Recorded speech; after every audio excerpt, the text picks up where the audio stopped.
We're here with Alan Howarth. Thank you so much for joining us. Thanks, I'm glad to be here. What a great night. Oh yeah, it's always good to be recognized by your peers, you know? Yeah, no, I'm here because of my buddy Kevin Dugan. We've known each other since we were in high school.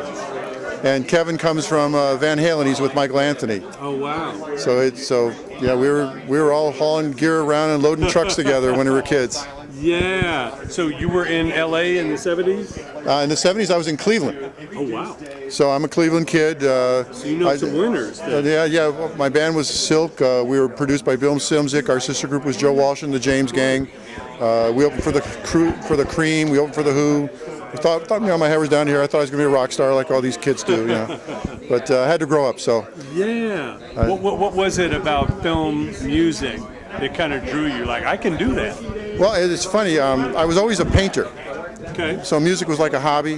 Then I got bit by rock and roll, ran away with the circus. And then the oddest person to ever get you a career change is this buddy of mine, this big burly biker guy named Pax. He's working at Paramount Pictures, just making copies of tapes. And somebody asked if he knows somebody who knows about synthesizers.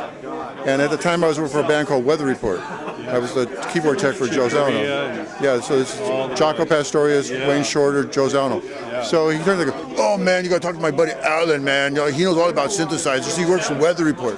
You look at him and go, "Weather Report, that's the one at 7 o'clock or 11 o'clock." But they take my number and I go down. Turns out they're doing Star Trek the Motion Picture. And they say, "Can you make the sound of Starship Enterprise going from Warp 1 to Warp 7? So I go back in my little dining room set up and I have a Prophet 5 synthesizer and a little tape recorder. I turn in my tape and that becomes the sound of the Enterprise. So what I realized is when as a visual artist, marrying sound to images was my thing. That's when I found traction, whole new career move. And then the picture editor from that first Star Trek movie, his next movie was Escape from New York, and I got introduced to John Carpenter. So now I became John Carpenter's music buddy.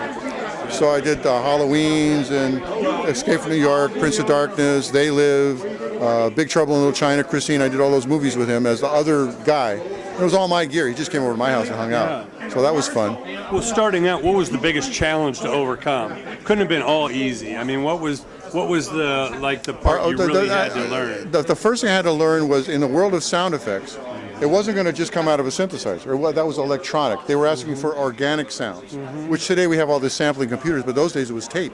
Yeah. So I became a whole tape artist of how to, I mean, a loop was really 30 feet of tape rolling around the room, with a little splice on it. People can't imagine that these days. And my sampler was a little 8-track machine with a big Vari-Speed on it. And I made all my stuff turn backwards, forwards, speeding things up and down, all that stuff.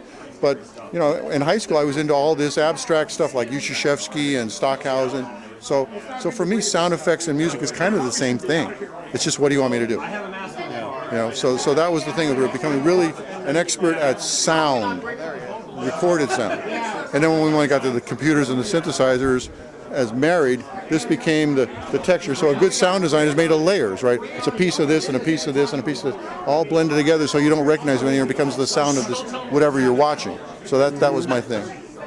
So how the move to Spielberg?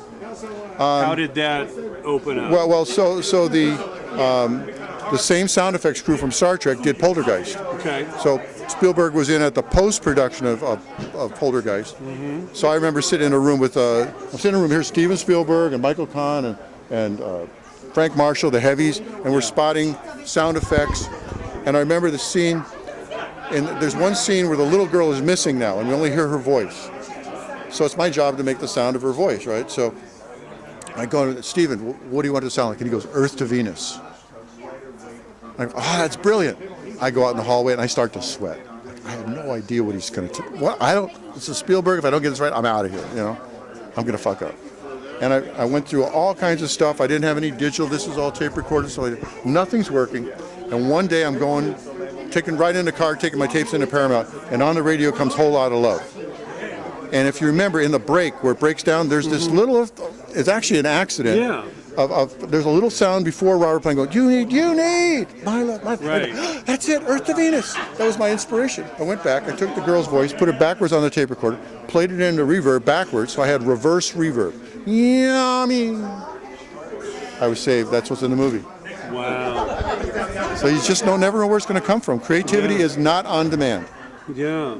You know, you That's just amazing. got to keep. And you can't imagine seeing a movie without music. I mean, such a core part of our experience. Yeah, and well, sound and order. I mean, half the show is sound. But budget-wise, 90% of what it costs is that image. Sound is like 10% of the budget, but you get more bang for your buck out of a movie out of sound than you do for what all that expensive stuff is. Of course. And in the music, you can create that mood, that escapism. Yeah, there was a great quote from John Carpenter. He says, "The music is the director's velvet glove." That's how you touch people without knowing you're being touched. Right?